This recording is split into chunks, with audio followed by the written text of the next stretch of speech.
This is your Weather Xtreme video for Friday, July the 7th. I'm meteorologist Brian Peters. Thanks so much for tuning in. I'm always impressed when the weather station at my house captures some conditions that occur.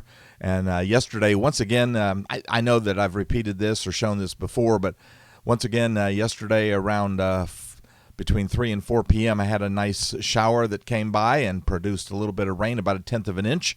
But it dropped temperatures from about 92, almost 93, all the way down to 75, so a nice cooling.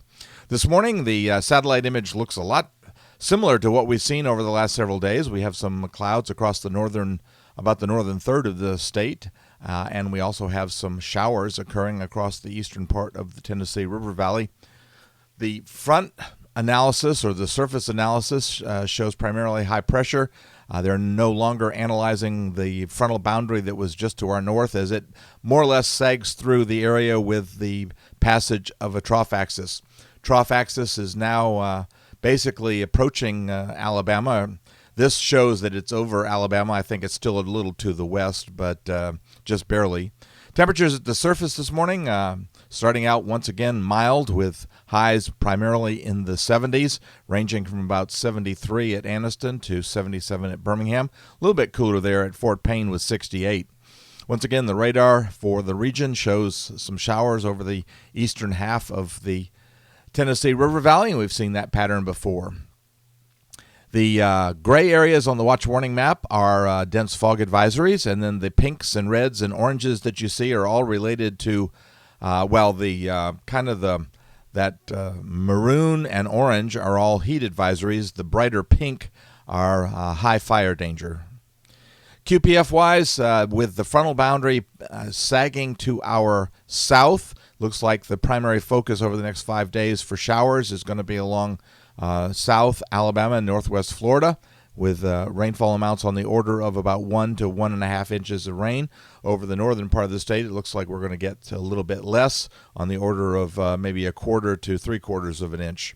Storm Prediction Center has a slight risk centered primarily over Ohio, with a marginal risk draping back into the central plains along that frontal system up there.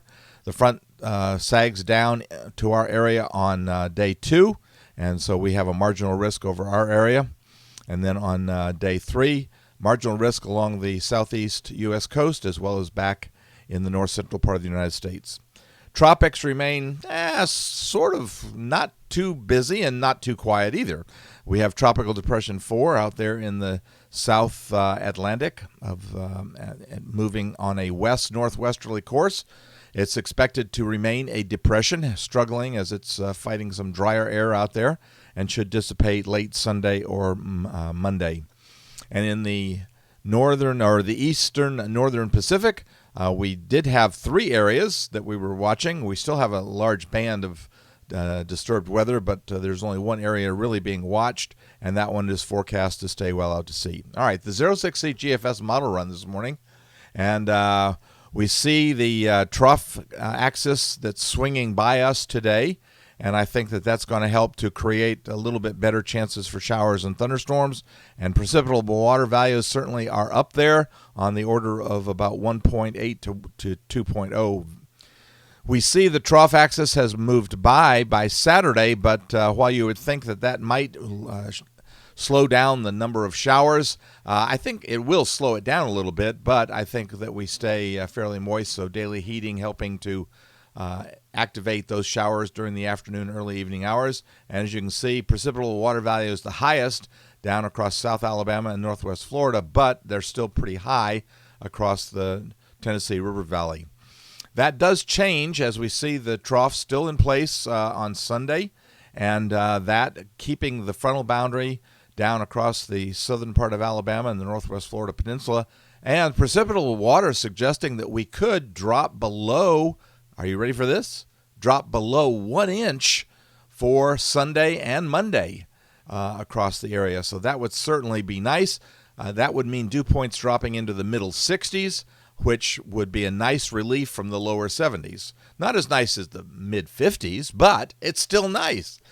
The trough begins to wane a little bit as it pulls a little to the north on Monday, and we see the frontal boundary sort of pulling back to the north just a little bit.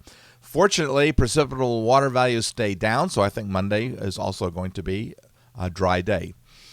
By Tuesday, the trough is kind of really sort of not there, and we're getting under weak ridging, and that again allowing the possibility of showers driven primarily by diurnal heating, sun's rays in the afternoon, and precipitable water values are now way back up, still a little bit lower in the Tennessee River Valley, but certainly over the south and the central part of the state, sufficient for showers and thunderstorms.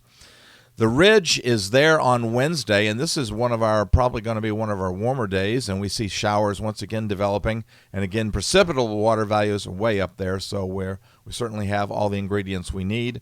And by Thursday, those shortwave troughs moving through the southern part of Canada begin to reinforce the trough over the eastern U.S. once again. So that just keeps us in the moisture and keeps us with showers. We see that trough digging in, so that is good for us because that means no heat, no excessive heat for the eastern half of the country, but it pushes that ridge back to the west, and so they're having no relief in their heat, and that just brings showers over much of the southeastern United States. Looking out into voodoo country, the really good news here is that the GFS is maintaining the continuity of the troughiness over the eastern half of the country. You can see that the trough axis there basically along the east coast on Sunday, July the 16th, and we get out to July the 18th, and we can see the trough still there and digging in a little stronger, so that's helping to keep that ridge, that high-pressure ridge, the 594 contours, way out in the west over the Four Corners area, giving them a great deal of heat. And then by the time we reach the 21st of July, we do have a very nice dip in the contours over the eastern half of the country, but we also have something in the southwest Gulf. Yes, a little mischief, the GFS projecting something in the western Caribbean and the southwest Gulf around the 20th, 21st of July. But you know how that is. We'll see if that really happens. It's voodoo. Thanks for tuning in so much. I expect to have the next one posted first thing on Saturday morning. In the meantime, stay tuned to the blog and check back often for notes on Alabama's weather. I'm meteorologist Brian Peters. Have a great day and Godspeed.